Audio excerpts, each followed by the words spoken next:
So hello guys, welcome back. आज हम बात करेंगे टॉप 10 एनिमे मूवीज इन 2024 के बारे में। सभी IMDb के रेटिंग पर आधारित हैं। तो चलिए बिना किसी देरी के शुरू करते हैं। ये कहानी जो मुझे शायद याद भी नहीं, पर उस कहानी में तुम थी। बस याद है तो तुम्हारी झलक। मैं तुम्हें ढूंढ लूंगा और पूछूंगा। क्या पूछूंगा? Your name?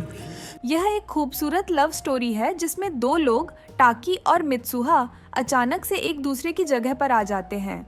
दोनों के जीवन एक दूसरे से बिल्कुल अलग हैं, लेकिन किस्मत उन्हें जोड़ देती है। इस कहानी में फैंटेसी, रोमांस और ड्रामा का बेहतरीन मिश्रण है, जो दर्शकों को हर सीन के साथ और भी गहराई में ले जाता है। इस एनीमे की कहानी एक ऐसे वर्ल्ड में सेट है जहां इंसान और ड्रैगन साथ साथ रहते हैं। मुख्य पात्र एक यंग हीरो है जिसे अपनी खोई हुई शक्तियों को दोबारा पाना है, और इस प्रोसेस में वो एक विशाल ड्रैगन का सामना करता है जो विनाश का प्रतीक है। इस एनीमे में शानदार विजुअल्स एंड एक्शन से भरपूर सीन है। इसकी कहानी आपको अंत तक बांधे रखेगी। जाओ यहाँ से! बंद करना है ना इसे। ये दरवाजे ऐसी जगहों पर खुलते हैं जो वीरान हो चुकी हैं, और उन दरवाजों से सुजुमे, तबाही आएगी। यह कहानी है सुजुमे नाम की, एक लड़की की जो एक अजीब और अद्भुत यात्रा पर निकलती है। इस यात्रा में उसे एक जादुई दरवाजे का पता चलता है जिसे बंद करना उसकी जिम्मेदारी है। इस सफर के दौरान सुजुमे को अपनी भावनाओं और पुरानी यादों से सामना करना पड़ता है। इस एनीमे की कहानी में इमोशंस और फैंटेसी का बेहतरीन मेल है जो दिल को छू जाता है। यह एनीमे एक महाकाव्य युद्ध पर आधारित है जिसमें शिनिगामी और क्विंसी की सेना एक दूसरे के खिलाफ खड़ी होती है। इचिको कुरोसाकी को फिर से अपनी शक्तियों का इस्तेमाल करके अपने दोस्तों और अपने वर्ल्ड को बचाना होता है। एनीमे में शानदार एक्शन सीन और पावरफुल स्टोरी लाइन है जो इसे फैंस के लिए एक मास्टरपीस बनाती है।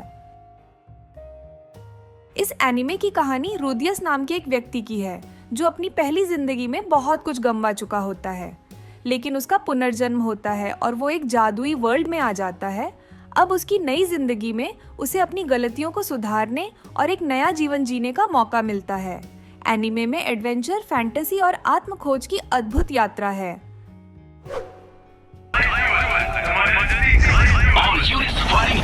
चीजें इतनी बदतर कब से हो गई पता भी नहीं चला।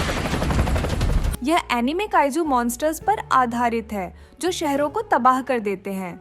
मुख्य किरदार एक सफाई कर्मी खुद एक काइजू में तब्दील हो जाता है और फिर अपनी इंसानियत को बचाने के लिए संघर्ष करता है। शानदार एक्शन और थ्रिलर से भरी इस कहानी ने दर्शकों को पूरी तरह से मंत्रमुग्ध कर दिया है। इस एनीमे में तंजीरो और उसकी टीम को हशीरा के साथ ट्रेनिंग करते हुए दिखाया गया है ताकि वो अगले बड़े खतरों से निपट सके। यह आर्क एनीमे सीरीज का एक महत्वपूर्ण हिस्सा है जिसमें नई शक्तियों, चुनौतियों और इमोशनल दृश्यों की भरमार है। इसके एक्शन सीन और एनिमेशन ने इसे फैंस के बीच एक हिट बना दिया है। तुम्हारे पास पावर्स नहीं है, पर जब मैंने एक कमजोर क्लर्कलेस लड़के को देखा जो जिंदगी बचाना चाहता था, तब उसने मुझे कुछ करने के लिए इंस्पायर किया। यह एनीमे सुपर हीरोज की दुनिया पर आधारित है जहां लगभग हर इंसान के पास कोई न कोई पावर होती है। मुख्य पात्र इजुको मिदोरिया बिना किसी पावर के भी सबसे बड़ा हीरो बनने का सपना देखता है। एनीमे की कहानी में स्ट्रगल, दोस्ती और खुद पर विश्वास की भावना को बखूबी दर्शाया गया है। स्पोर्ट्स एनीमे में अगर कोई नाम सबसे ज्यादा फैंस के दिलों में है तो वो है हाईक्यू। इस मूवी में करासुनो और नेकोमा टीम्स के बीच जबरदस्त वॉलीबॉल मुकाबला देखने को मिलता है। इसकी एनिमेशन और इमोशनल गहराई इसे एक बेहतरीन स्पोर्ट्स एनीमे बनाती है।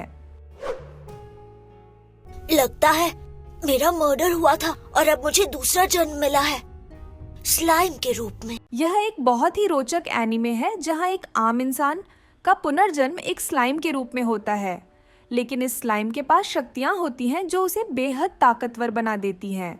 उसकी जर्नी में कई मजेदार और रोमांचक मोड़ आते हैं और वो एक नए वर्ल्ड में अपनी पहचान बनाता है। अगर आपको हमारा वीडियो पसंद आया हो तो लाइक करें, सब्सक्राइब करें